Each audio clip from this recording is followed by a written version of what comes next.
Tarde, pessoal, tudo bem? Como é que estão vocês? Eu sou a professora Flávia, do Departamento de Artes Visuais da UFSM. Estamos aqui no Laboratório de Artes Visuais e Criatividade, do Lacria, e dentro da disciplina de Práticas Educativas B e do minicurso de Portfólios Artístico-Educativos.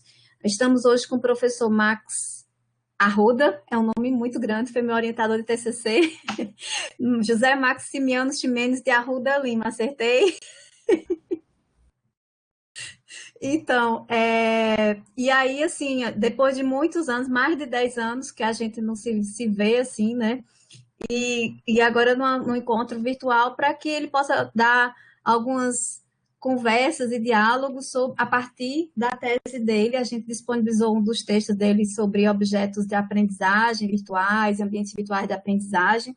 E aqui eu começo falando que é muito bom, né? Estou muito feliz por esse convite, agradeço o Max ter aceitado, e é muito bom estar podendo fazer essa ponte com o IFSE, a minha eterna casa, onde eu cresci e me desenvolvi e aprendi muita coisa. Não esqueço nunca dos meus professores, de Gilberto, Tânia, Herbert, que eu chamava ele de Herbert, de Sebastião, daquele pessoal todo que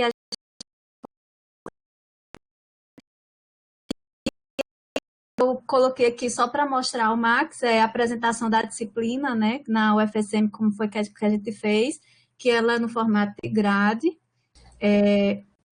A gente clica e vai aparecendo, né, a disciplina que tem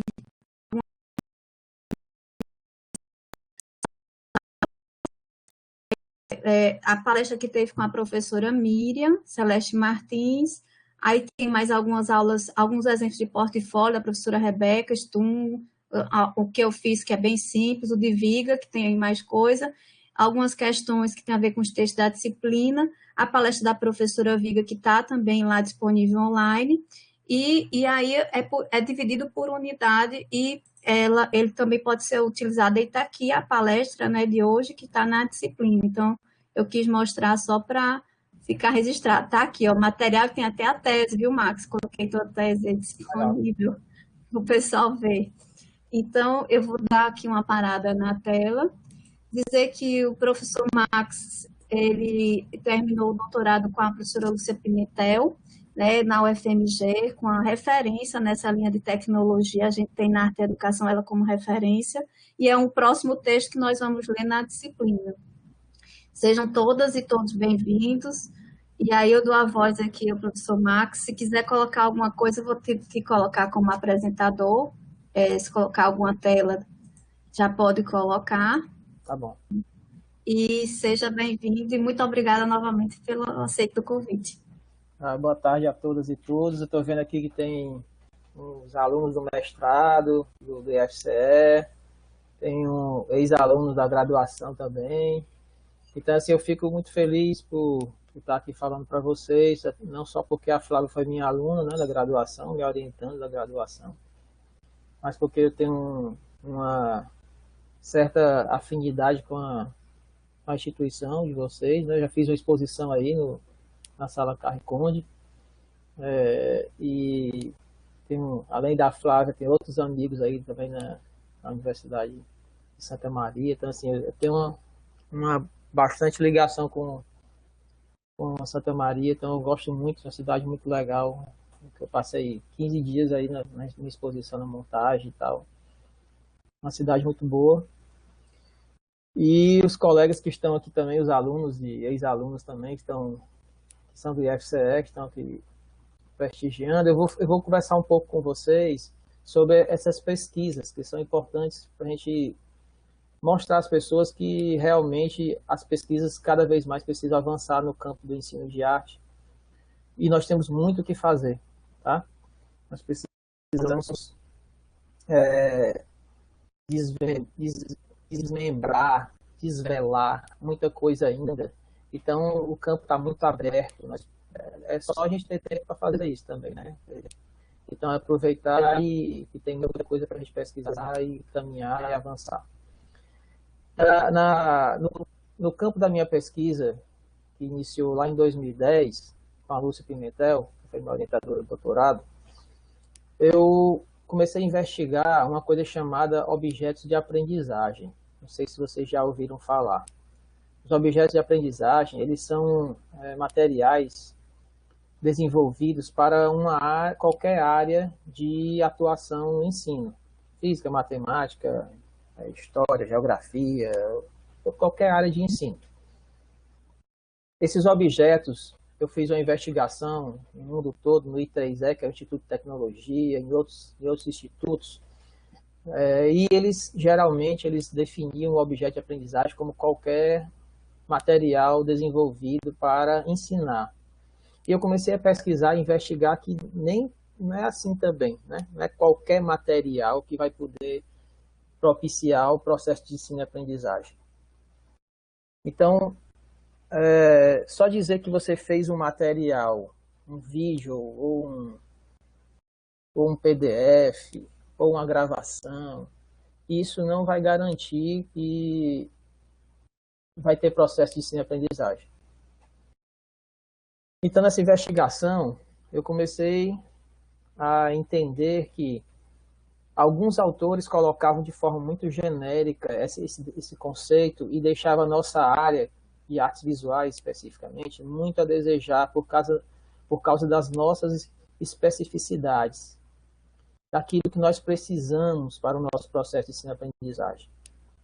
Então, durante esse tempo do doutorado, dessa investigação, eu concluí a pesquisa com a definição e não só a definição, mas as características e os fundamentos de uma coisa que eu intitulei como objetos de aprendizagem de artes visuais. Então, até então, não existia essa definição e essa nomenclatura, objetos de aprendizagem de artes visuais, tá? Existia objetos de aprendizagem, que é a forma bem genérica. Então, eu coloquei uma definição em cima das pesquisas, em cima dos autores que eu tinha investigado, esses objetos de aprendizagem. Aí eu já aproveito para deixar a dica para todos. E as pesquisas são assim: nós visitamos quem já escreveu o quê, quem já falou sobre aquilo, quem desenvolveu pesquisa sobre aquilo, e em cima daquilo que foi realizado por alguém, nós vamos colocar a nossa proposta. Nós vamos avançar com as pesquisas. É assim que a gente avança com a pesquisa. Às vezes, a gente é aluno de graduação, de mestrado, fica querendo, eu vou agora criar uma coisa que nunca existiu por ninguém, vou criar pólvora. Não, não é assim. Você observa que chama estado da arte. Você observa quem já fez o quê, quem disse o quê, e você vê e acha um problema de pesquisa, que é exatamente aquilo que não foi abordado por alguém, como eu fiz. Ninguém tinha definido objetos de aprendizagem de artes visuais. Alguém tinha dito já assim, objeto para usar nas artes, objeto para usar nas artes em gerais, objeto para, então, material didático para usar nas artes visuais. Agora, ninguém tinha dito objeto de aprendizagem de artes visuais. Que exatamente eu fiz essa definição, que aí essa definição ela já tem assim uma característica própria que fecha mais para nossa área de artes visuais, tá? Ainda tem esse detalhe, porque, por exemplo, os outros autores, eles deixam muito aberto uma coisa que qualquer coisa pode ser um objeto de aprendizagem para ensinar qualquer coisa que você queira ensinar, tá bem? Assim, eu investiguei que também não é assim, às vezes não dá certo.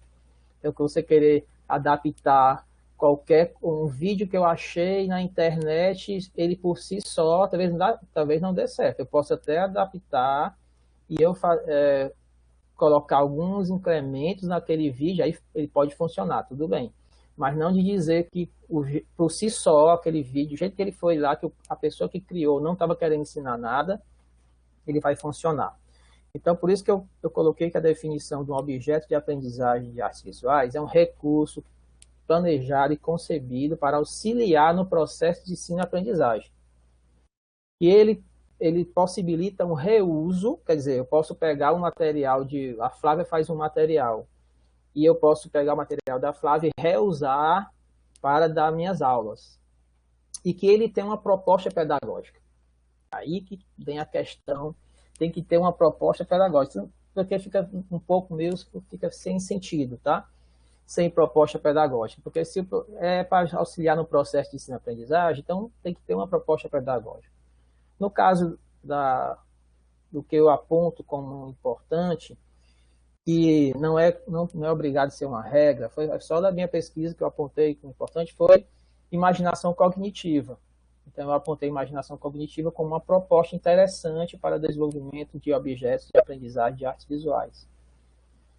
Esses objetos de aprendizagem de artes visuais, depois da tese eu já fiz 2 livros, né, que eu aprendi com a Lúcia e com a Ana May. A Ana May chegou para mim e disse assim, quando eu terminei a tese, defendi, né, Ana May, Max, pegue sua tese e faça 4 livros. Aí eu estou seguindo o conselho dela. Já fiz 2. Então, aí nos livros, os livros eles são mais interessantes do que a tese. A tese é bom para quem está fazendo mestrado e doutorado, porque aí você vai pegar as dicas de metodologia, de pesquisa e tal. O livro é bom para quem quer consultar e começar a utilizar no dia a dia, porque no livro a gente começa a fazer os direcionamentos. Por exemplo, o último que eu lancei, o mais recente agora foi 2019, que foi Objetos de Aprendizagem de Artes Visuais. É focado especificamente para quem quer produzir material didático de artes visuais. E daqui a pouco eu coloco o link, Fábio, aqui no chat, para quem quiser acessar, é gratuito, está lá na biblioteca do IFCE, pode fazer download à vontade, é um e-book, tá? Inclusive, eu tenho uma pergunta aqui, posso fazer, Max, que tem a ver totalmente com a tua pesquisa, que agora eu fiquei super, assim, feliz de aprofundar, porque eu já conhecia, mas agora com essa coisa do online, desse ensino remoto, que é uma coisa emergencial e que a gente está se preparando para a realidade que vai cada vez mais usar, nem que seja de forma híbrida, esse momento, né? Essa questão dos OAAV, porque ninguém realmente falou até hoje. Tem gente que usa de outra forma, mas pensando que isso também é um material didático, porque tudo que você coloca online é um material didático, é um material para ser ensinado, ainda mais no ambiente de aprendizagem, né? No ambiente virtual de aprendizagem.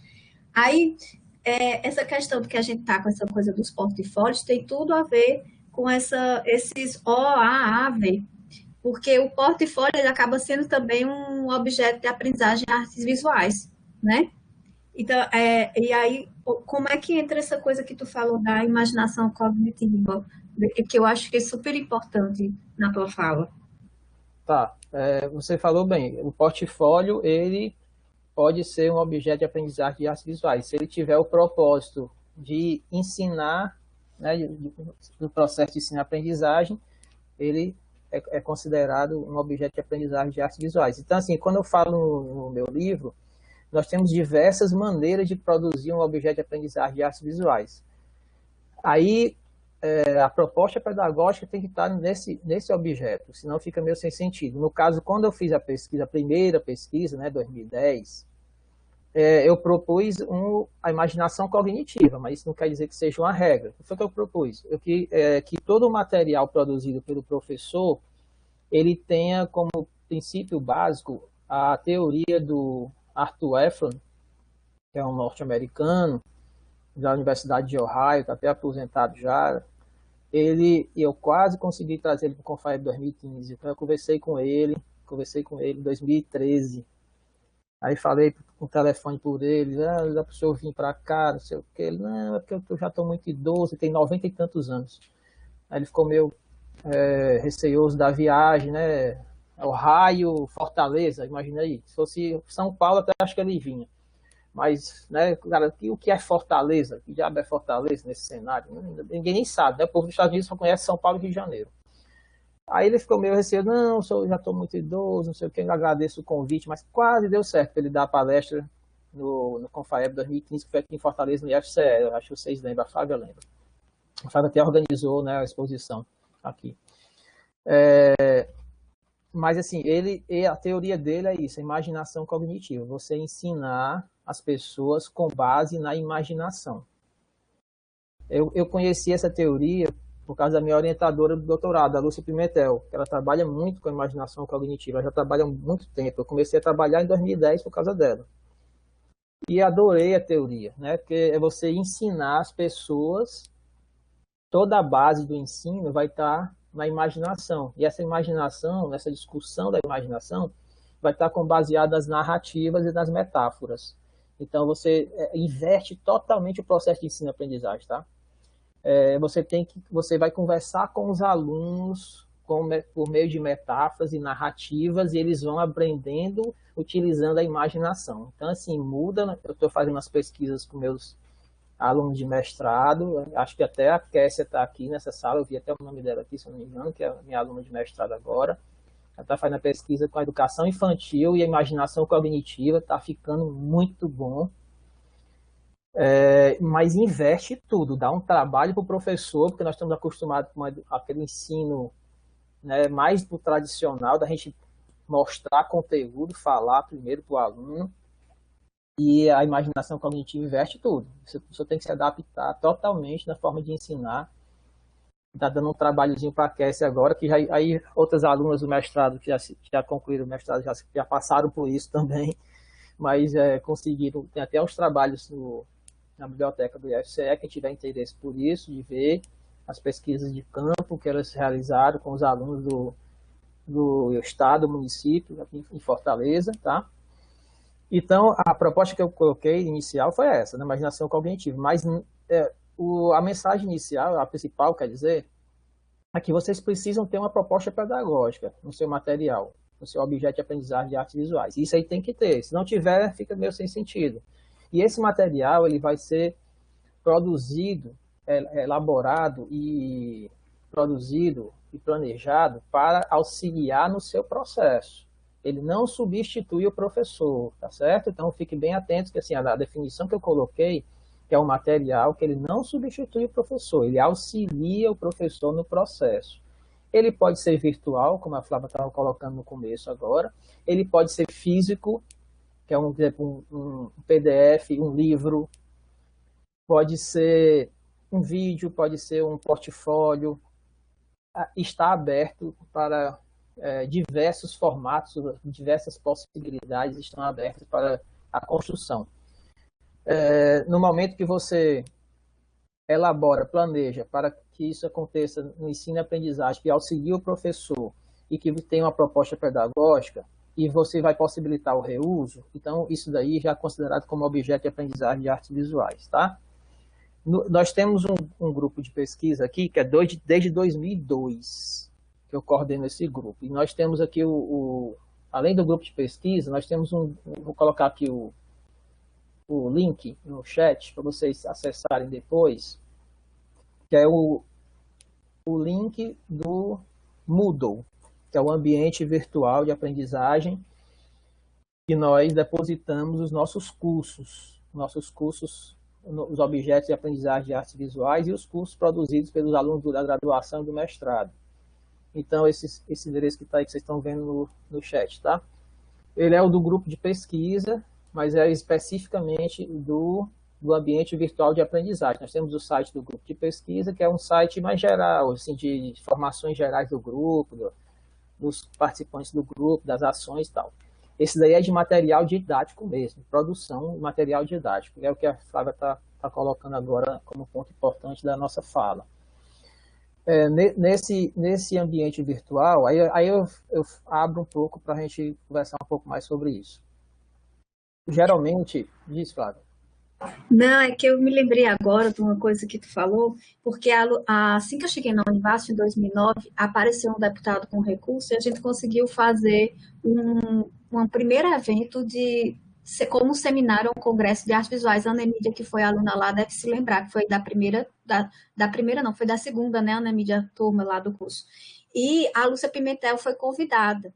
E ela falou, naquela época, em 2009, para a gente, que o futuro da arte e educação é pensar também a construção de material didático.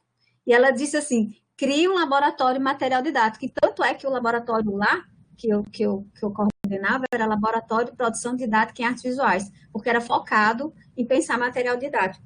E aí eu me lembrei que eu usava olha para você ver como no Sul não conhece a gente, no Nordeste, mas a gente conhece muito eles. E eu digo isso como uma crítica positiva, no sentido da gente não deixar de olhar também para o nosso país. A gente, às vezes, no Sul, cita muita gente de fora e esquece que no nosso país tem gente pesquisando a mesma coisa. Então, tem uma pessoa que eu citava ela lá, e naquela época eu não li, não tinha lido teu trabalho ainda, e que eu usava nas minhas aulas, que é a Andrea Hofstadter. Andrea Hofstadter, esse número aqui, esse nome, cadê? Andrea Hofstadter.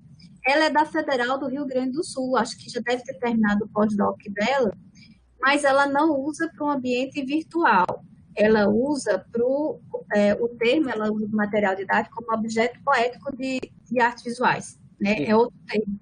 Mas ela não fala do ambiente virtual. Mesmo assim, como já tem uma pessoa falada, é sempre isso, você tem que ver quem falou antes desse termo de objeto de aprendizagem e citar. Ela cita um monte de gente. Aí eu disse, olha, tá aí uma coisa, a gente tem que se conhecer melhor, porque a gente não se conhece. Né? Às vezes tem um colega que está pesquisando um negócio, não sei aonde, a gente não vai buscar externo, exterior, sei lá onde.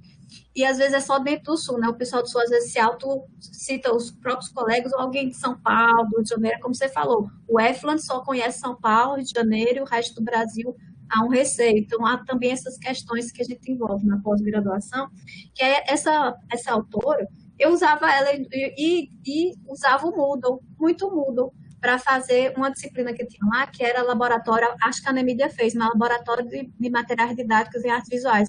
Era uma disciplina Landavis, tinha até uma sigla, Landavis. O nome do laboratório era Lapidavis, o pessoal ficava brincando, é Lapidavis, é Lapidares. Aí eu disse, aqui eu acabei com essas coisas assim, criei o Lacria, que já chamaram de Lacraia. Porque todo mundo faz uma brincadeira com o nome dos laboratórios. Acho que é mesmo que eu boto os nomes diferentes. Mas essa questão que é da Lúcia, né, que faz a gente pensar, muitos dos autores que ela cita também são pouco estudados, né, Max? A gente tem que trazer essas leituras primordiais, as bases da nossa área, que são esquecidas, porque ficam trazendo moda e não sei o quê. É bom esses autores da moda, mas tem os outros que falaram antes deles, né? Então, eu só vim pontuar essa questão porque eu citava essa mulher e é importante trabalhar, mas assim, há que se lembrar que outras pessoas falam, a gente tem que citar as pessoas que falaram antes. Inclusive, eu estava numa mesa na Ampap agora. A Andréa estava, eu, ela, né? Até porque ela foi escolhida por causa da similaridade de trabalho. Eu, ela e o pessoal da UDESC. Aí até eles pediram, me manda teu livro, que eu não conhecia. É isso aí que você está falando, né? Eles não conheciam o livro. Até porque o livro é gratuito, fica lá na biblioteca do IFCE, virtual, e como é que você vai conhecer, né? Se fosse um livro vendido, mas você botar, a editora tinha, né, interesse em divulgar e sair divulgando para vender. Então, aí a gente conversou um pouquinho sobre isso também na mesa da Papo, que a gente fez agora, e a gente vendo assim as semelhanças das pesquisas, né, da UDESC, Rio Grande do Sul e Fortaleza, o IFCE. E a gente ficou de se comunicar mais para poder, até elas me chamaram para participar de uma pesquisa nova que estão fazendo lá, porque acho que vai ajudar, porque eu ia levar as informações de Fortaleza, para poder ficar mais eclético a pesquisa e tal, assim. Mas é isso que você falou, interessante, porque assim, tem várias pesquisas e às vezes as pesquisas ficam na biblioteca, né? Por não ter um interesse de venda, né? A editora não querer vender, não é um livro para vender, então a editora não vai divulgar uma coisa que não é dela e que só divulga o que é dela. E assim, a divulgação vem por aqui, para a gente conversando. Por exemplo, eu não conhecia a imaginação cognitiva, a Lúcia que me falou, me apresentou, e eu fui começar a pesquisar desde 2010, aí continuo, e cada vez eu acho mais interessante a imaginação cognitiva, na forma de ensinar, e implemento com os meus alunos essa forma também de ensinar, e vou com eles. É mais difícil, para a gente, professor, dá mais trabalho isso, mas eu acho que é muito importante também. E nessa trilha que a Flávia colocou aí, dos objetos de aprendizagem de artes visuais e do ambiente virtual de aprendizagem, nós temos a atentar, que eu coloco também na minha tese, no meu livro, que isso que a Flávia colocou foi importante, porque assim, nós professores, nós temos que nos apoderar desse espaço que estão pegando da gente. Tem muitas pessoas aí que não são da área e estão fazendo material didático, estão fazendo livro, estão fazendo vídeo, estão usando ambiente virtual de aprendizagem para ensinar, e nós não estamos nesse ambiente. Então, assim, vamos lembrar que nós seremos sempre a pessoa importante, né? Não é o ambiente virtual que vai ser mais importante que a gente. Nós seremos a pessoa mais importante desse processo com relação ao ambiente virtual. O ambiente virtual está ali para nos ajudar. O objeto de aprendizagem de artes visuais está para nos ajudar nesse processo. Tá? Porque assim, tem um certo receio, às vezes, de alguns professores ou acadêmicos de vão tomar meu lugar, vão me pegar. Mas não, está sendo o contrário, está abrindo tanta vaga. Aí nós temos a vaga agora do presencial e temos a vaga do virtual, que é o ensino à distância, né? Que agora teve uma paradazinha, mas nós tivemos no Brasil, tivemos um momento aí de que o ensino à distância, ele foi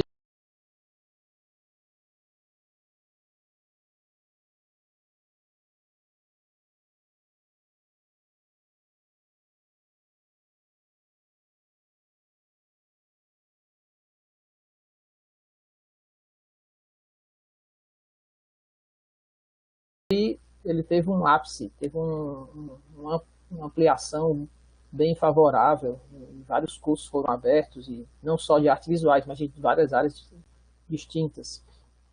E a pesquisa em objetos de aprendizagem de artes visuais veio nesse sentido, para a gente tentar se apoderar disso e produzir. Eu vejo que assim, ainda tem livros de gente que não é da área fazendo livro, que é da nossa área. Então, assim, nós precisamos realmente começar a pensar nessas questões que envolvem o ensino de arte e a produção de material didático. Não só para o virtual, mas para o físico também, tá? A questão física também. Lógico que o virtual é um desafio maior para a gente, porque nós não estamos muito acostumados com a questão virtual. Mas não, eu coloco também na minha tese que não podemos esquecer que o nosso Brasil é enorme. As regiões são diversificadas. Cada região tem a sua peculiaridade. Então, assim, só o virtual provavelmente não vai atender. Nós precisamos mesclar entre virtual e presencial, físico. Então, o material físico e o material virtual. Porque tem gente que não consegue nem acessar o WhatsApp, por exemplo. Não consegue porque o local que ele mora não chega nem sinal nenhum. Então, assim, aí nós vamos excluir essas pessoas? Não. Então, por isso, a importância ainda do material físico. Talvez no futuro, não sei quantos anos para frente, as coisas mudem. Como ninguém imaginava que algumas pessoas que já estão conosco, mas assim, nunca, ou alguns já ainda estão, de 100 anos, sei lá, 95 anos, nunca imaginaria que a máquina fotográfica saísse de circulação. A gente quase não vê, todo mundo é com celular fazendo foto. Não imaginaria que a máquina de datilografia não seria mais usada. Né? Essas pessoas assim... Então vamos colocar, nós estamos agora em 2020, sei lá, no ano de 3020, como essas coisas estarão? Ninguém sabe ainda, ninguém tem certeza ainda como essas coisas estarão. Mas as coisas poderão evoluir de uma forma de que não precise mais do físico. Como tem gente que fala assim, eu gosto de cheirar o livro, né? Mas tem a geração já que tudo é virtual. Ele pega o seu material, PDF, e-book, pega o seu leitor digital e acha melhor do que o livro. Então, assim, são concepções que aí são outras discussões, mas assim, só para vocês ficarem atentos, que nós temos hoje ainda a necessidade de fazer material impresso e digital, tá? A outra coisa que o Zé da Rocha está falando aqui. Estou curioso saber. Alô, Vitor. Isso aí. Porque o Zé da Rocha está falando que precisa sair. Tudo É bem. colega da UFBA, Max. Ele é colega da UFBA, era da Univasf e foi distribuído para a UFBA. Depois você vê a gravação, então, se você quiser. É importante pontuar essas tuas questões, né, Max? Eu acho que se a gente não começar a ter uma consciência diária, né, da nossa área, onde nós estamos, o que nos é próprio, a gente também não começa a ver das possibilidades que essa pandemia também está dando. porque ela deu desafios, ainda dá para todos e todos, mas também está mostrando possibilidades.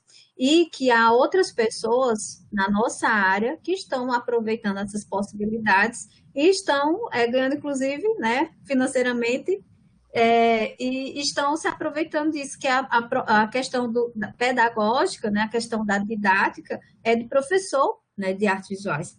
Então, é uma das coisas que eu falo com os meninos quando eles estavam fazendo portfólio, é que você tem sempre que pensar para que público é. Então, se você está pensando que é para criança, você não vai fazer um material mediador do teu portfólio que vai falar algumas questões que não cabem às crianças, tá? E tem que entender o desenvolvimento aí é a questão da psicologia da educação, desenvolvimento da aprendizagem, né? Então, não dá para você... E todo artista, mesmo que ele crie dizendo que não é para educar, ele tem, como a Análise Pilar fala, Análise Pilar não, agora, Ana Amélia Buoro, que é a questão da educação do olhar, né? Que a Análise Pilar fala também disso, mas a Buoro é que tem aquele livro do olhar no ensino de artes visuais.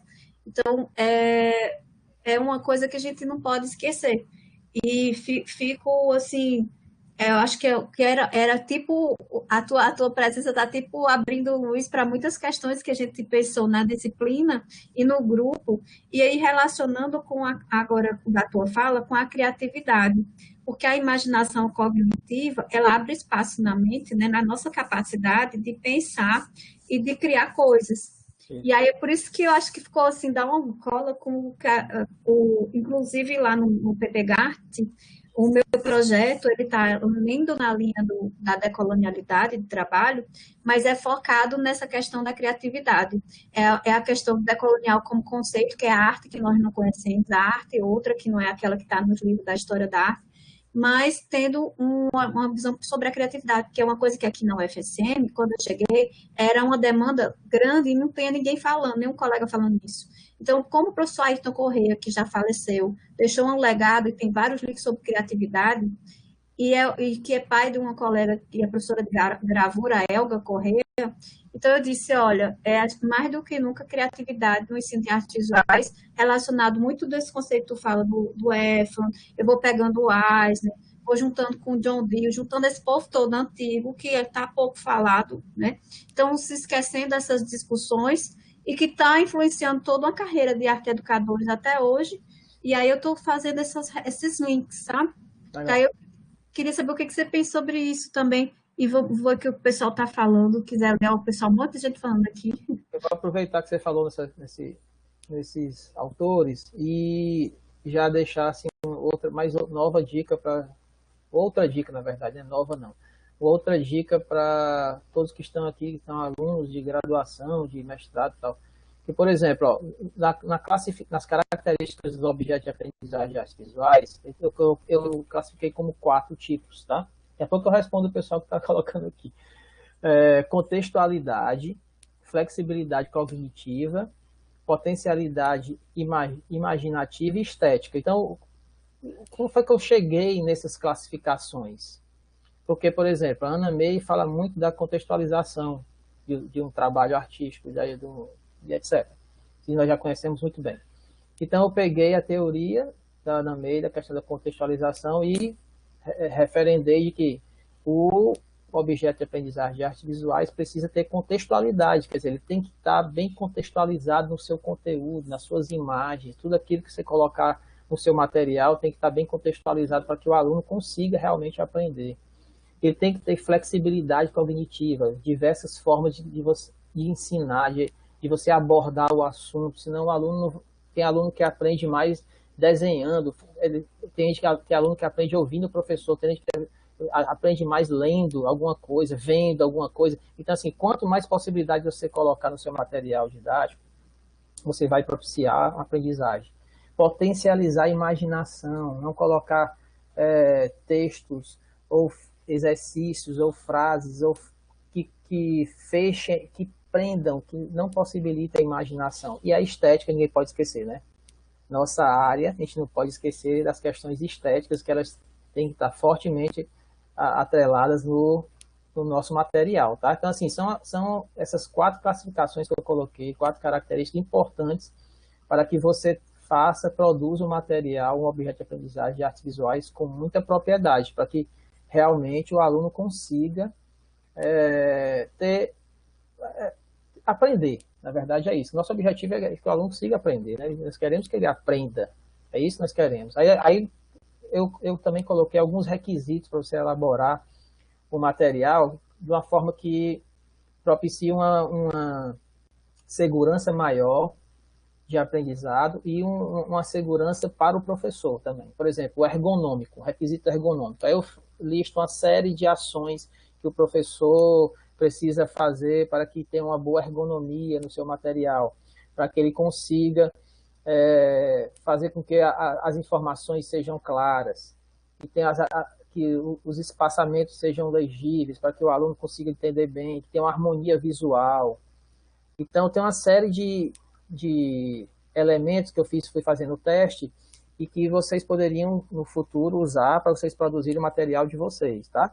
Que aí já é um outro, acho que vou colocar aqui, Flávio, depois o link, vocês quiserem fazer o download do mais recente livro, que tem todo esse material de como produzir o material didático, aí que ajuda o pessoal, talvez, no portfólio também. Os requisitos. Eu estou colocando as notas, não sei se vocês estão vendo aí, tem notas compartilhadas. Aí o que o Max está falando de link e tudo, e as coisas que ele está falando, eu estou colocando. Vocês podem acessar, e aí todo mundo pode baixar no final como se fosse um resumo, certo? Legal. Que ajuda em notas compartilhadas. As perguntas, Max, tem coisa que é para ti, ó. Então, peraí, deixa eu ver aqui algumas perguntas. A Marcela, tem a Kessia lá em cima ainda. Professor, assim, a Kessia falando da questão da PSE, é minha orientanda do mestrado, a Kessia.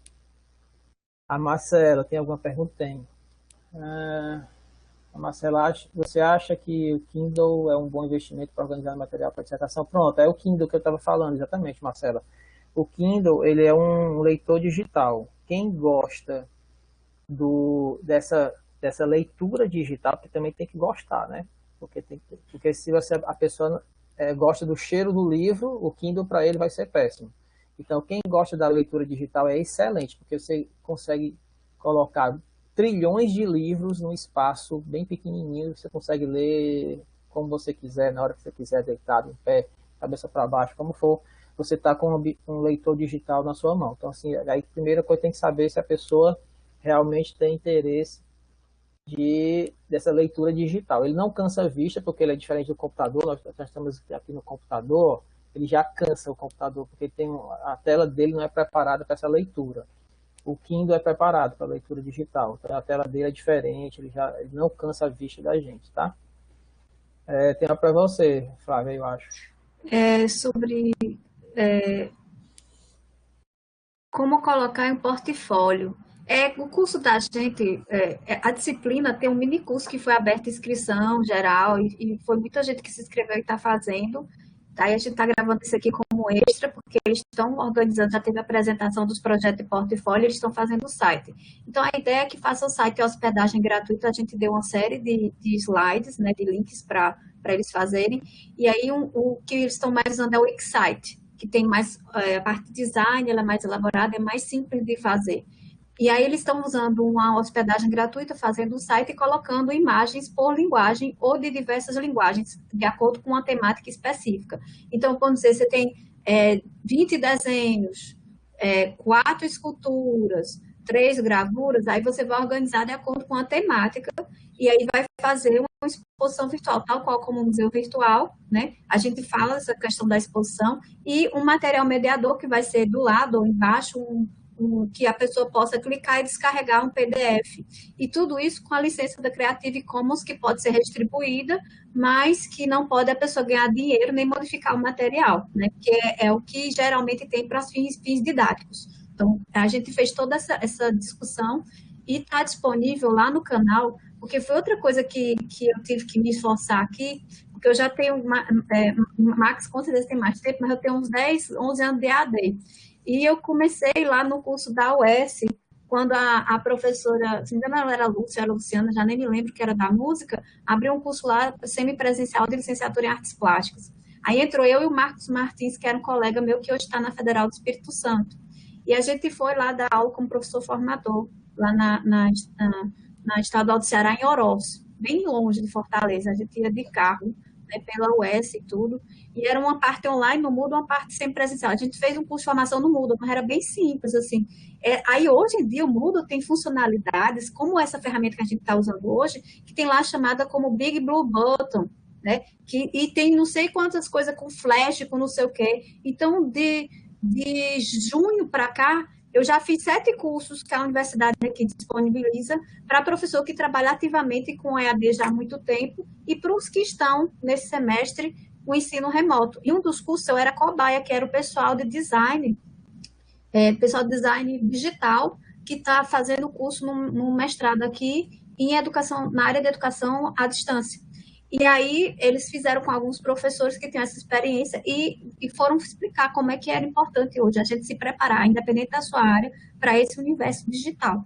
Então, essa coisa do portfólio, né, é você pegar esse material, que é o que o Max fala, que não é simples, você tem que selecionar, então você tem que exercer uma autocuradoria do seu material artístico e você selecionar, colocar uma temática, fazer como um museu mesmo, uma exposição virtual sua e, ao mesmo tempo, você tem que se colocar como professor. Então, como é que eu usaria isso em sala de aula, né? E aí fazer ou um roteiro do V, ou um material que possa o professor recortar e colar, fazer alguma assemblagem, algum trabalho, né, que envolva uma poética, se relacionar com outros artistas, que eu digo que é sempre importante você ver como seu trabalho se relaciona com outro artista, que envolve as coisas da Ana May, que é contextualizar, né, com outro artista, com tempo, com espaço. Então, tudo isso envolve. Aí teve outra pessoa que perguntou aqui sobre autores. Eu tinha desligado a câmera, eu fui buscar, que não é aqui atrás, o povo geralmente faz as palestras aqui atrás, né? Um monte de livro, o meu também eu li, assim, vai lá. Aí tem uma que eu conheci essa criatura, e é um livro que é pouco conhecido no nosso Brasil, e é a tese dela, Vera Lúcia Penzo Fernandes, Criatividade no Ensino de Artes Visuais, da Reprodução à Inclusão. Então, esse livro aqui é bem interessante para a nossa área. A Vera Lúcia Penso também teve um Confab lá na Federal do Mato Grosso do Sul, há pouco tempo. Já não me lembro mais quando, faz pouco tempo. E ela tem esse trabalho, que é Criatividade no Ensino de Artes Visuais. Tem a tese dela para pegar online, mas aí tem o livro também. E aí tem também a Ana Rita Ferreira Araújo, que também tem a tese dela, Encruzilhadas do Olhar no Ensino de Artes Visuais, que ela trata do olhar. Aí eu só vou atrás de todo mundo. A Marli Ribeiro, que é Filosofia da Criação, Reflexões sobre o Sentido do Sensível. Eu estou mostrando o livro para quem gosta de livro, né? Como o Márcio falou, bota que a gente tira o PDF. E aí tem uma bem antiga, que é lá da UFSC, essa é da época que eu fazia Cefet, que a Tânia mandou eu ler, que agora é IFSC, né? A Construção do Olhar Estético Crítico do Educador, da Neide Pelais Campos. Essa é uma professora antiga. E aí tem o Ayrton, que esses livros ainda existem, da UFC para ninguém, Ensino de Artes Visuais, Mapeando o Processo Criativo, Ayrton Corrêa, organizador. E tem Cartografias da Arte e Educação, que ele também tem umas coisas de criatividade dele. Aí tem um bem velhinho, que eu achei no estante virtual, que não existe para vender, Jorge Prince, esse é antigo. Aí tem o outro, que é Josh Kelder, Arte e Ciência da Criatividade, Clentes Porto. Aí tem um, que é Povo da Neurodidática, Criatividade Cérebro. Aí tem esse também, Despertar na Era da Criatividade, do Luiz Robbins. São os antigos. E tem um que, Max, todos nós de artes temos que ler essa criatura, que é Feigostrol. Que o povo esquece dessa mulher. Estou esquecendo, mas não pode esquecer. Criatividade, processo de criação. E aí eu trouxe o que eu tinha falado da Ana Amélia Buoro, Olhos que Pintam, outro livro que está esquecido, né, que é interessante. Aí eu mostrei isso tudo para vocês, para mostrar que a gente tem muitos autores base, a gente esquece de ler esse povo, e tem que estudar eles para não esquecer da nossa área, que a nossa área tem lá um comecinho lá atrás, muita gente estava pensando antes do que pensa atualmente. Aí tem gente perguntando, ó, Emília, para tu. Tem a Ana, né, Emília, perguntou aí sobre o repositório.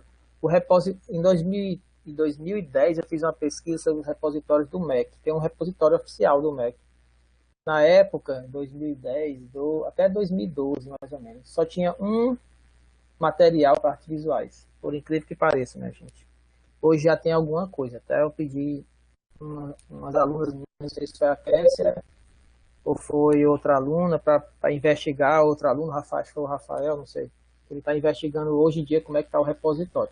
mas tem um repositório público de objetos gerais, né? Aí que chama objeto de aprendizagem, que é geral, com todas as áreas.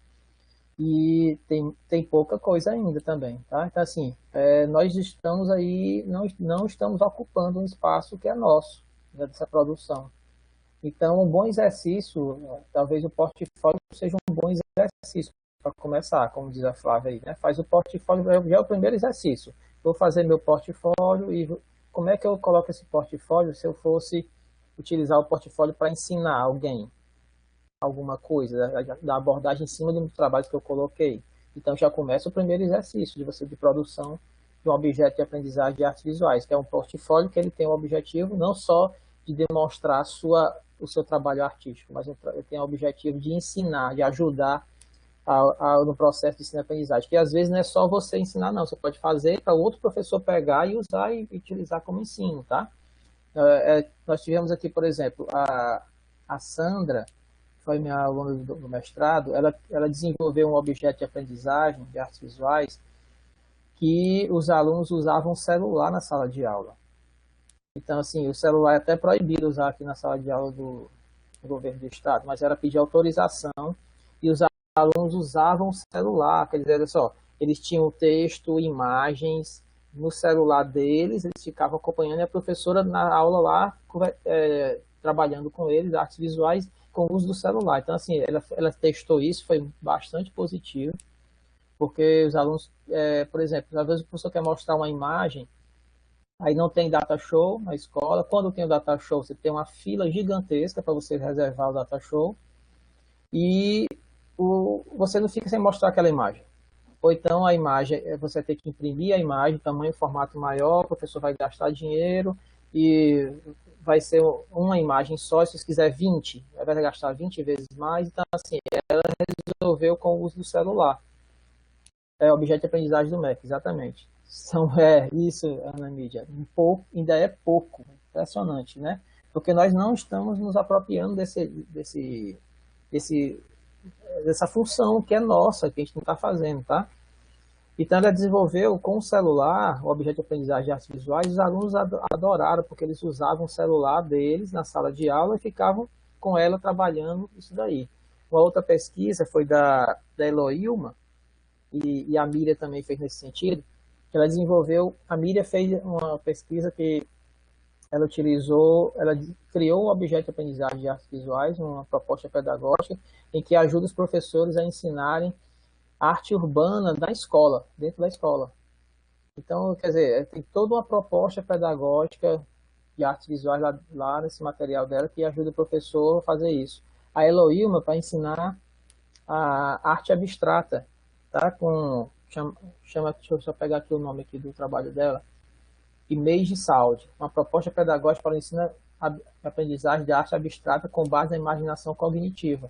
Então, ela desenvolveu todo esse material que os professores podem utilizar, esse material, que está lá no nosso ambiente virtual de aprendizagem, que eles podem utilizar para trabalhar com os alunos a arte abstrata. E agora nós estamos nos outros dois trabalhos, que são duas alunas que eu também dou aula no mestrado da UFC, da Universidade Federal do Ceará, que o pessoal que não conhece, a Flávia conhece, o pessoal que não conhece, nós temos o Instituto Federal do Ceará, que eu dou aula no mestrado também, na licenciatura, que vocês estão vendo aí o banner que está atrás de mim, e tem a Universidade Federal do Ceará. Eu sou professor das dos dois mestrados, da Universidade Federal do Ceará e do Instituto Federal do Ceará, do mestrado também. Tá? Então, eu tenho um aluno lá do mestrado da Universidade Federal do Ceará também, desenvolvendo objeto de aprendizagem de artes visuais, que é para ensinar arte relacional. Muito boa, que vai gerar um objeto de aprendizagem que ajuda os alunos a trabalhar com arte urbana, os professores e alunos a trabalharem com arte urbana, tá? A defesa dela é agora em dezembro, final de dezembro. E tem a outra aluna, que é a Solange, que está com a produção da questão da imagem do negro, do índio, no Ceará, e todas essas relações, essas discussões do ideal imaginário desses alunos nas aulas de artes visuais. Então, são pesquisas interessantes que envolvem a produção de material didático, que são os objetos de aprendizagem de artes visuais. Então, assim, aí nós vamos alimentando e vamos criando, né, nosso banco de objetos, que é muito pouco, né? Até a Ana Mídia confirmou aqui de novo aqui que desde 2012 que eu olho, 2010, eu encontro 1, 2, 3, pouquíssimos materiais nesse cenário, tá? E isso ajuda, né, Max, a ter políticas que reforcem que a arte, qualquer pessoa pode trabalhar com arte, e aí que não tem um profissional formado específico para trabalhar na educação pública. Porque aí não tem, o pessoal da área não está fazendo material didático, não está registrando as coisas, né? Porque a gente cria muita coisa, a gente não registra. Então, às vezes é isso que falta, o registro das coisas, das nossas ideias, das nossas propostas, né? E aí uma coisa que eu fiz, depois que eu fiz 10 anos de Univasf, que eu descobri um mês antes de fazer 10 anos, que eu tinha direito em 5 anos a uma tal de uma licença de 3 meses para estudar. Eu digo, meu Deus, vou perder minha primeira licença. Aí o pessoal lá, Flávia, vai lá pedir. Eu digo, pode pedir, pode. Ninguém nunca do colegiado tinha pedido isso, eu nem sabia que tinha. Aí eu disse, quer saber, eu vou fazer. Aí paguei um curso na Universidade de Maryland, nos Estados Unidos, que era tipo um curso inicial para fazer o mestrado. Mas eu fiz o curso, né? Aí terminei. E era esse curso Instrus, e ele é sempre ofertado. Ele tem uma parte que é gratuita, se você quer certificado é que paga, porque eu tinha que ter o certificado, que eu estava fazendo o curso. Então, é design instrucional, de aprendizagem. Aí a questão de como trabalhar as aprendizagens online.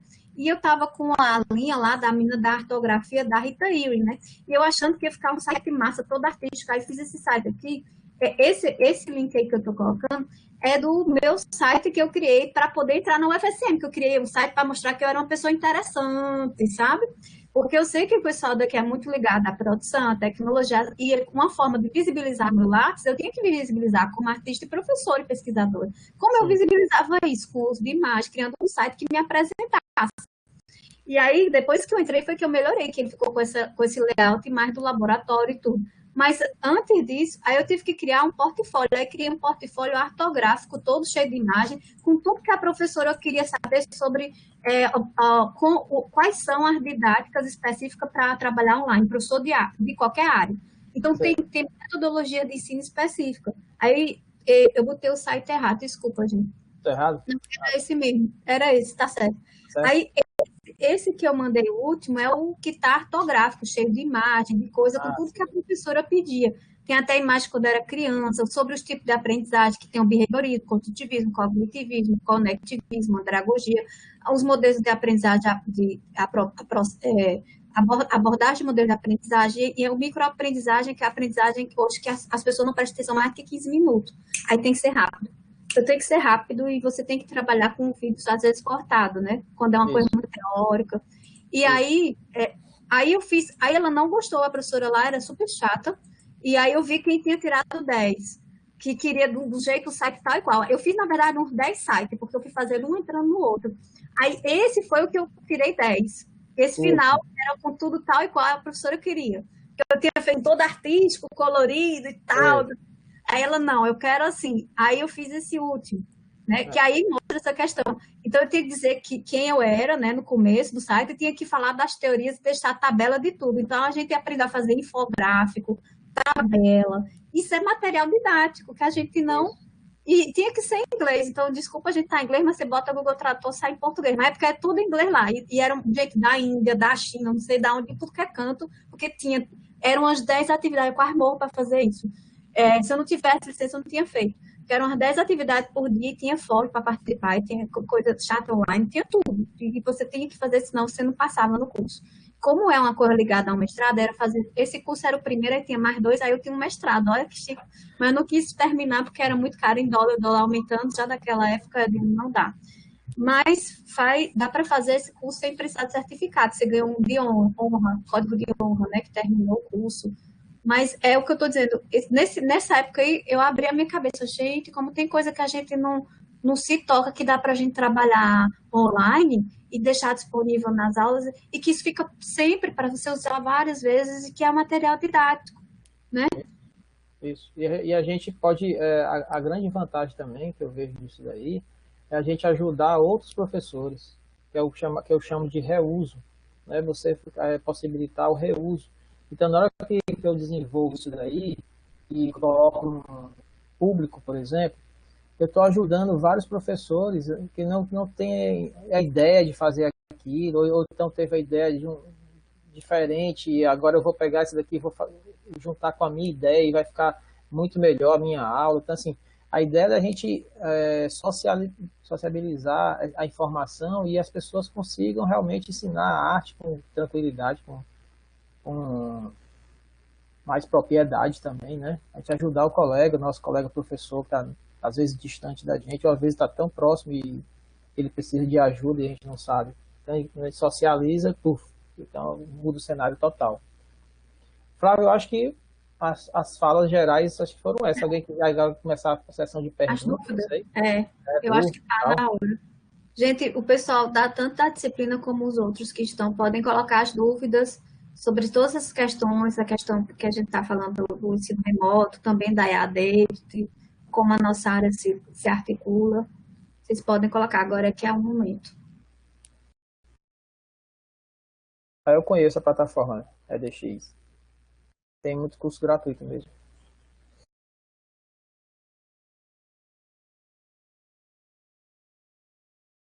SPAID O Spage, você lembra dele, eu acho. Ele se formou, ele foi me orientando também. Só que ele fez, ele me desafiou, né? Ele fez o TCC dele foi em escultura, olha. Ele me desafiou. Aí eu falei, Spade, você vai ser o único que eu vou orientar de escultura, só você. O Spade é muito estudioso. Então, assim, foi mais tranquilo orientar. Mas eu abandonei a escultura já há muito tempo. Você lembra? Você foi minha aluna de escultura, não foi, Flávia? Foi Danilson, que é das turmas iniciais, gente, porque no meu curso tinha modelagem, o Max era o professor, modelagem, escultura, aquela mais, né, que você fazia. Depois a gente pegou o professor lá, que era mais arte contemporânea, escultura mais contemporânea, e não tinha essa base. Faltou na minha formação essa parte. Você não pegou eu como professor de escultura, não, né? Ah, certo, porque a minha escultura é clássica, né? Eu ensinava o pessoal a fazer clássico. Então, quem foi meu aluno viu que era. O Spade foi meu aluno de escultura também. Eu comecei a ensinar escultura. Eu ensinei algum tempo depois, só uma vez, sabe, Flávia? Eu já abandonei a escultura há muito tempo. Aí o Spade, como foi meu aluno de escultura, aí ele, professor, eu quero fazer o TCC de escultura. Aí eu abri a sessão para ele. O único orientando na área de escultura, que eu já abandonei há muito tempo. Então, o pessoal de práticas educativas B pode perguntar. Ai, a pequena aqui, que Como tá grande. acabou aparecendo. Eu acho que papotizou a tua câmera, Max. Tenta desligar, ver se ajeita. Veja aí, gente, quais são as dúvidas de vocês. Podem colocar, aproveita. Vocês estão aí, que é um professor sempre pergunta, né, nessa coisa online. Vocês estão aí? Vocês estão aí?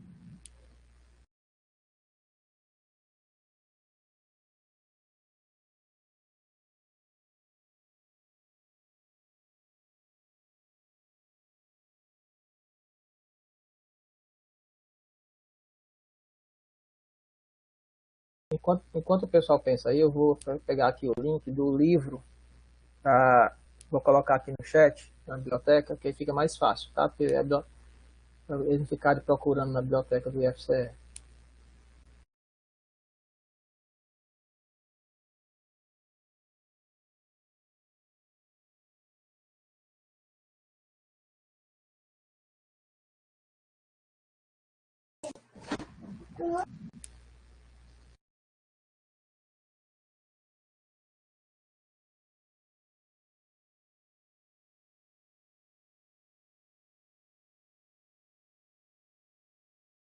A minha internet agora ficou lenta, gente. Então, eu vou conseguir colocar o link, eu envio para a Flávia.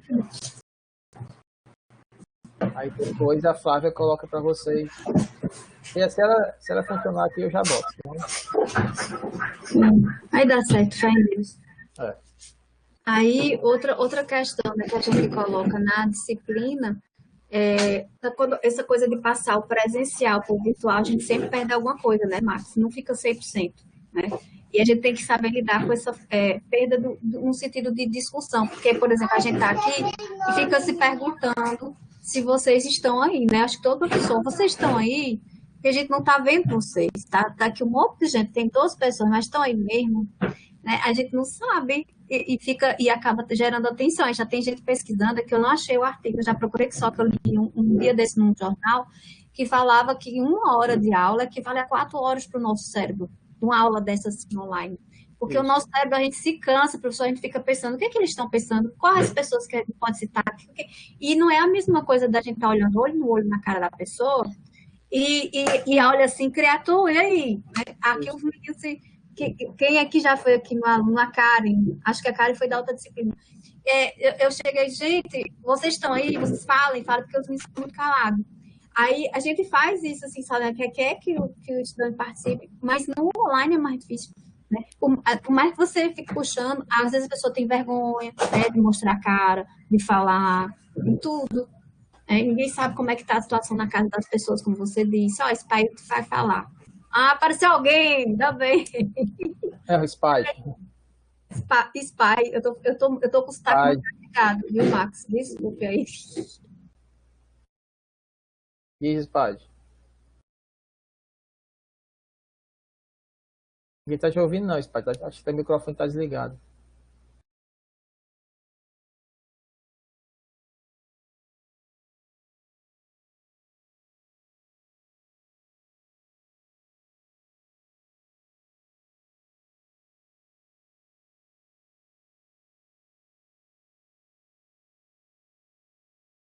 Tá sem falar, Spy. É, Spike, teu microfone.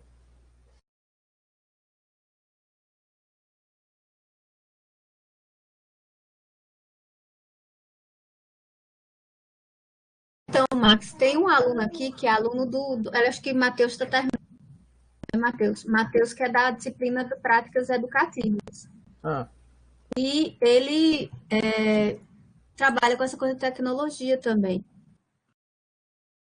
E aí, vez ou outra, eu vejo as apresentações e vejo que aqui tem uma linha muito grande com a relação da arte e tecnologia, mas quando chega na licenciatura, a dificuldade é fazer com que isso vá de encontro.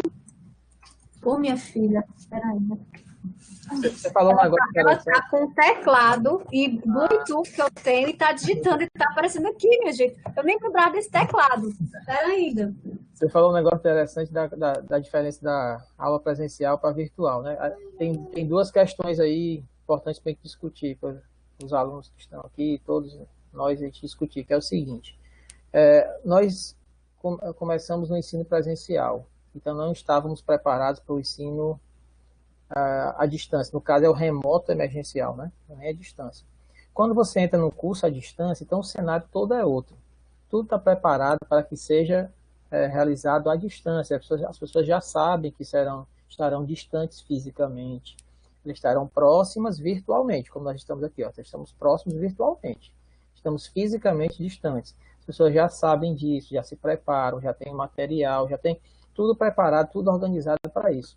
Quando nós precisamos, nós entramos nesse cenário de remoto emergencial, então não dá para, não é a mesma coisa, né? O ensino está querendo adaptar o ensino presencial numa coisa do remoto, então não vai funcionar bem. Então a gente tem que fazer uma série de adaptações para que funcione, que possa o aluno consiga aprender alguma coisa.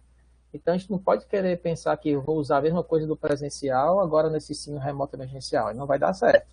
Então geralmente nas aulas eu coloco a aula síncrona e a metade assíncrona. Então sempre assim, para poder tentar minimizar essa questão aí que a pessoa não está acostumada, que não estava pensando em ter essa aula desse jeito. Quer falar, Spade? O microfone acho que está funcionando agora, não?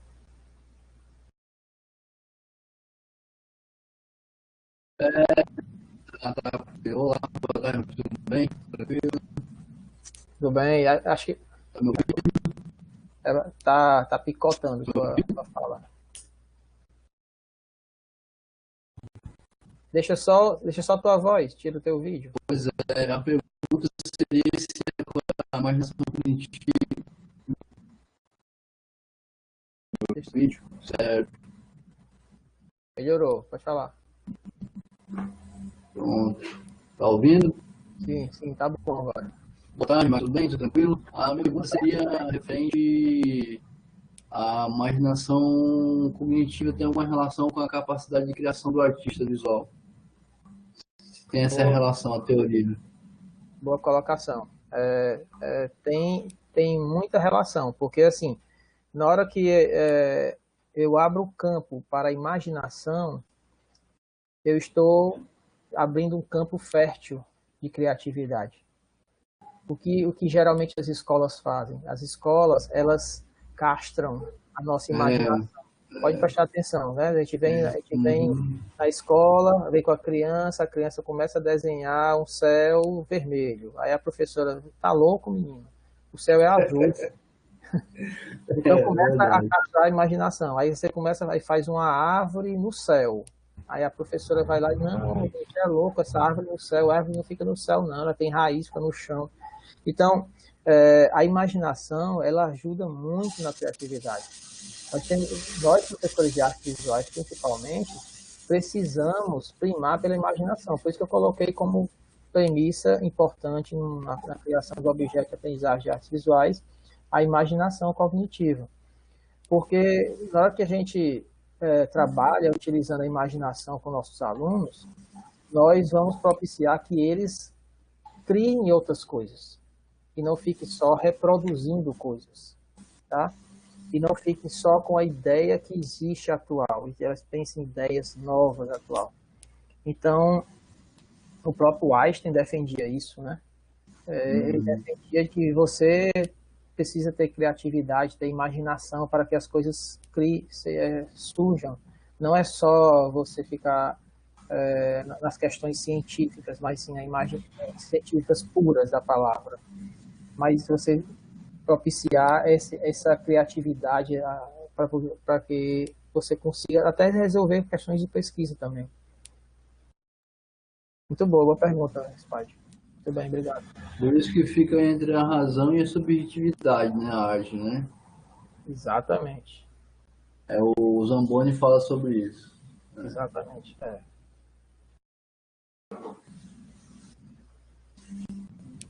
Flávio, eu acho que não tem mais perguntas. Eu coloquei na biblioteca do livro, que é o mais recente, 2019, que fala só objeto de aprendizagem, bem direto para quem quer produzir material didático. Então, o outro livro ele é muito mais genérico, mais explicando sobre ensino à distância, que é de 2016. Ele é bem genérico. Então, esse daí é mais para quem quer produzir. Então, eu estou seguindo o conselho da Lúcia e da Ana May, que estou pegando a tese e dividindo em várias partes. Eu não fiz isso. Na verdade, eu tive que colocar ela inteira, Max, porque minha tese não ficou online. Agora que ele tá no IBICT, consegui botar, porque lá no Porto, na defesa, foi aprovado com indicação para publicar. Só que o diretor da Faculdade de Belas Artes, professor Paiva, que é bem conhecido, ele queria que eu mudasse o final, porque não concordava com o final da minha tese, que ele queria que eu dissesse que Portugal era exemplo para o Brasil, miúdo.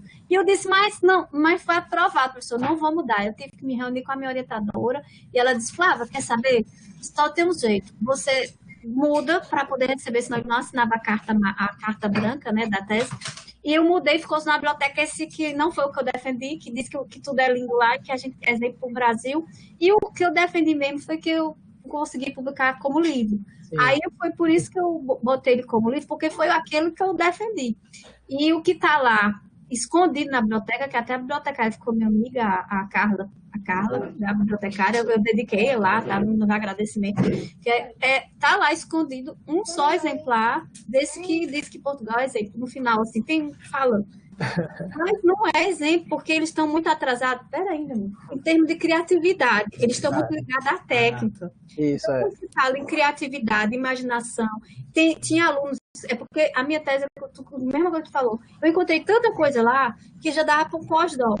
Porque eu encontrei alunos e professores dizendo, eu tenho dificuldade, Flávia, em criar da minha cabeça. Eu só consigo criar tal e qual eu estou vendo assim. Eu sei reproduzir tudo que eu vejo, reprodução. Mas imaginar, eu tenho dificuldade. Então, isso que na arquitetura lá era mais trabalhado que nas belas artes, então, belas artes ainda saíam muito reprodutores no desenho, na técnica. E tinha até um exame para poder, porque lá tem um exame que é o que querem fazer aqui, que é o novo ensino médio, que é o Sim. pessoal do ensino médio escolher se você quer arte, tem que ir só estudar arte, e quem vai fazer arte. Então, quem vai fazer medicina não estuda arte no ensino médio lá. Então, aí esses estudantes faziam um teste de habilidade no ensino médio para saber se entravam na Faculdade de Belas Artes. Então, eles fazem um teste altamente técnico. E eu fui para a primeira aula do semestre letivo.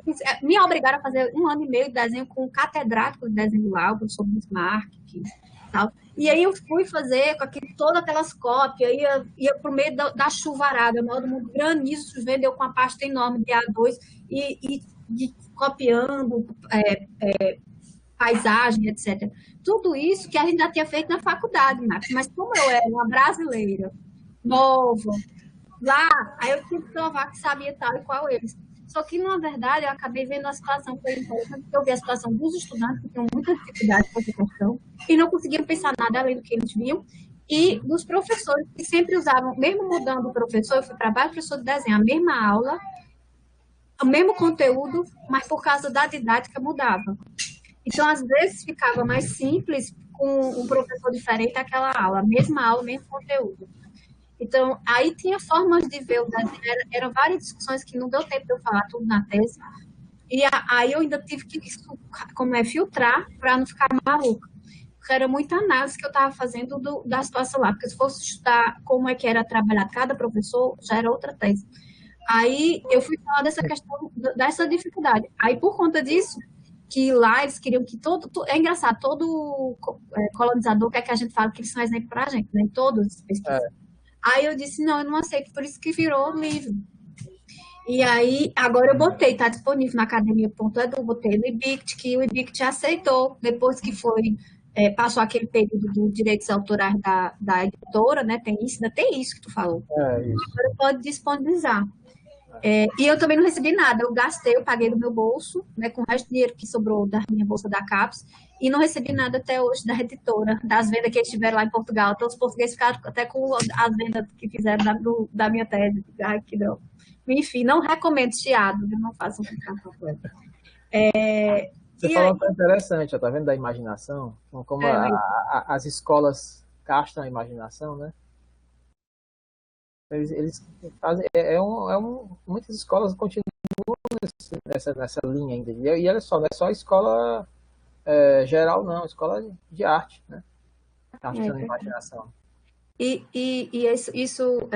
estou esperando que o pessoal comece. Ó, Keira, a Kécia falou, que tem a ver com o que tu falou, na educação infantil. Porque ela está pesquisando Aqui, da educação infantil, ok.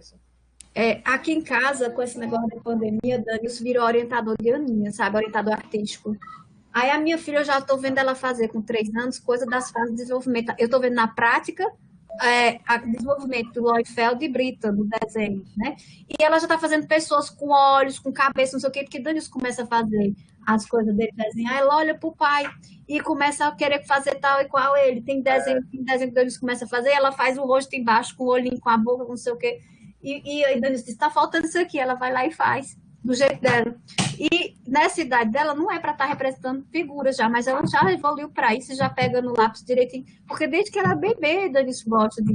Pois é. Ó, aí tem um aqui, olha, esse aqui que ele tá mostrando. Olha só, ela fez uma cara, gente, olha. Ela viu o desenho dele em cima e tava fazendo a Peppa Pig aqui, ó. Isso aqui ele fez a Peppa Pig aqui, né? Isso aqui. Aí ela fez essa cara aqui do lado, ó.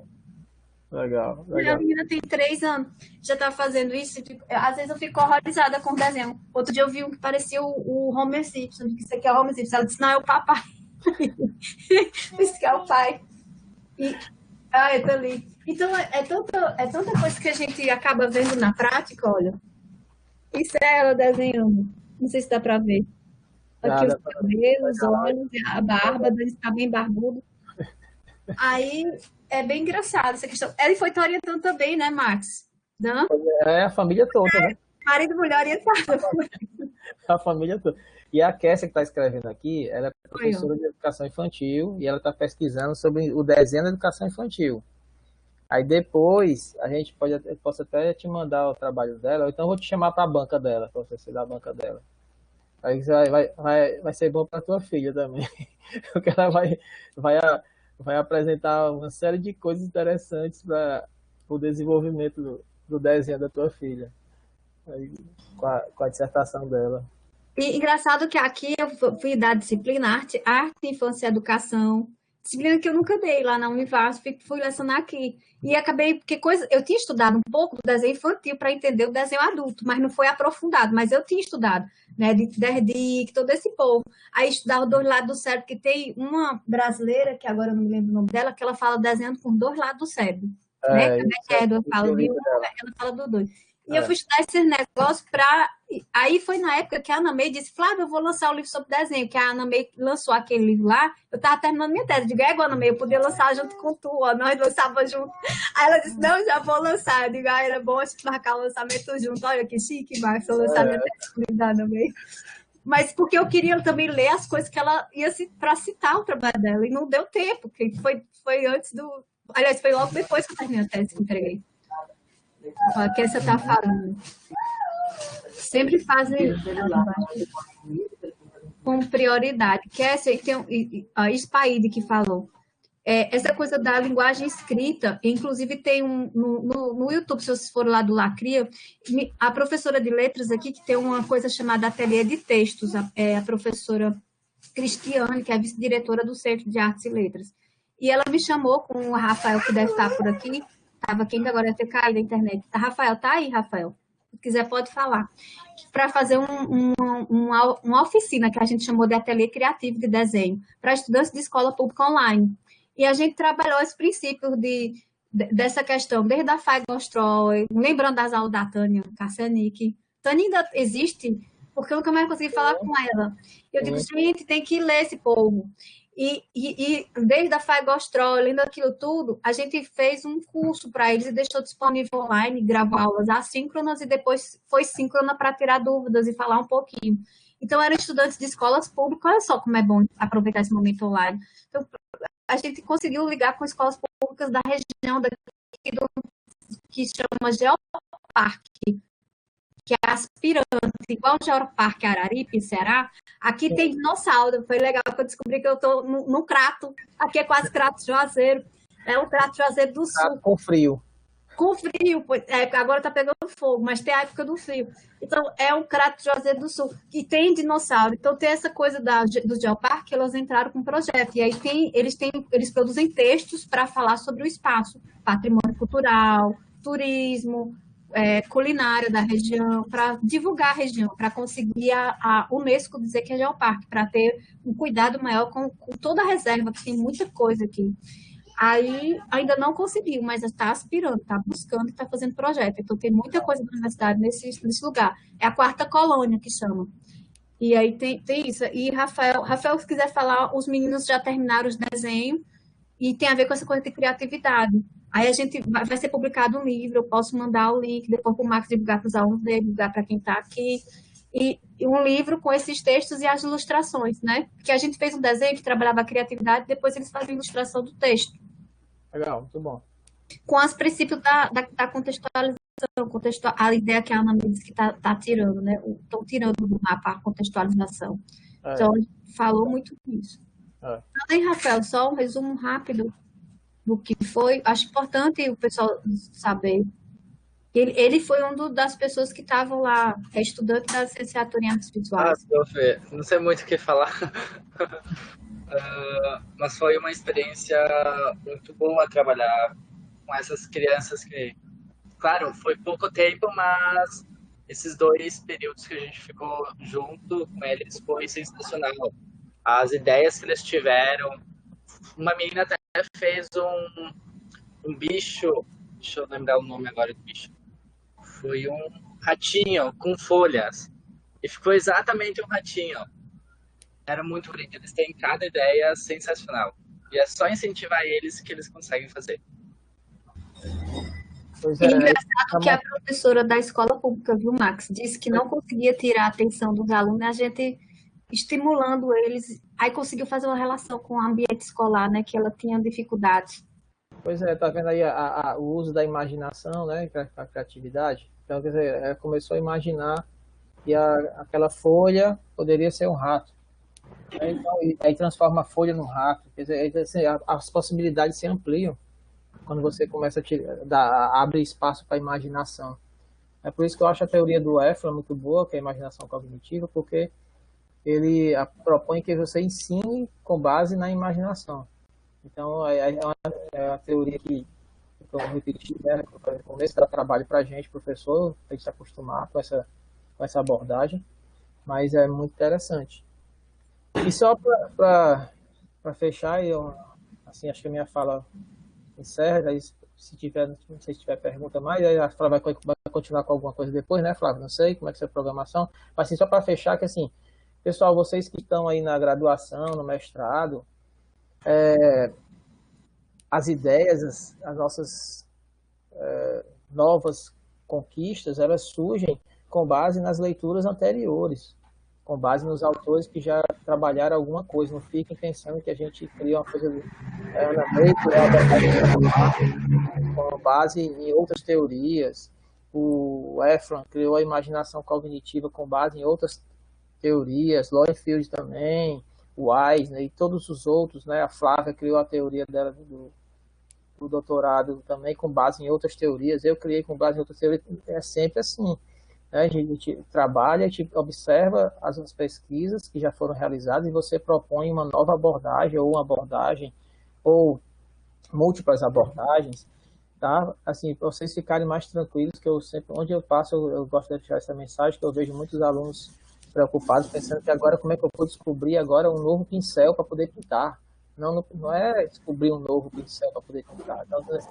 Então, assim, pense nessas relações, nessa questão da imaginação, da criatividade, que acho que são coisas importantes que ajudam muito a você desprender dessas coisas mais tradicionais que às vezes emperram no seu desenvolvimento.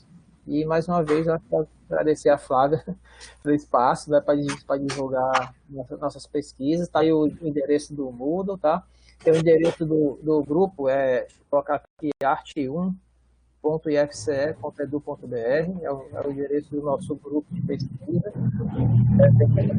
Tem outras coisas, é mais informativo, é um site mais informativo. O outro é mais de produção de material didático, mas é do grupo de pesquisa. Se vocês quiserem dialogar, tem vários professores no grupo de pesquisa,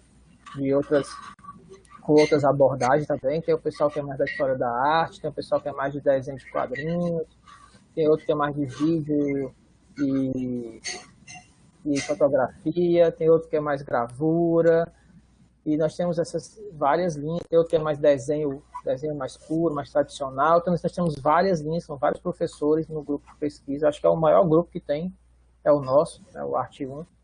Tem outros grupos de pesquisa também no IFCE, mas o nosso acho que é o maior, que tem mais professores, mais alunos, que a gente está... É o mais antigo também, né? É o mais antigo, né? Foi o primeiro, 2002, né? Então isso também influencia, tá? E aí, gente, avisando aqui, todos esses links que o professor falou, que a gente estava falando, mais ou menos um resumo, porque eu vi que o pessoal ainda não sabe mexer no notas compartilhadas, mas eu fiquei anotando, e aí vocês podem aplicar lá em cima notas compartilhadas, e quem quiser agora já pode exportar, aí pode ser em PDF, vários formatos de arquivo, as notas, porque aí fica a anotação das questões, como é uma questão didática de você, os pontos principais, e depois você pode adicionar. Isso não vai ficar disponível no YouTube, porque é agora, depois eu vou fechar, isso vai ficar só o que foi gravado, certo? Então, quem quiser já pode agora baixar, né, as notas para pegar os pontos principais. O que fica gravado fica o bate-papo, mas aí você não consegue clicar no link, você tem que digitar coisa por coisa, certo? Então, eu aviso para quem quiser baixar a nota, porque na nota fica o link das coisas, dá para você clicar e copiar. De novo, agradecendo ao Max, né? Eu acho que foi muito rico, bom rever alguns colegas aí já no mestrado. Eu acho que eu e Danilson, nós temos lembranças ótimas do IFSE, dos nossos professores, né, Dan? Quer falar aqui alguma coisa rapidinho? Nossos professores, é que ele tá com ela ali. Pois é. Nossos professores, ela tá jogando videogame, gente, olha. PlayStation, isso aí.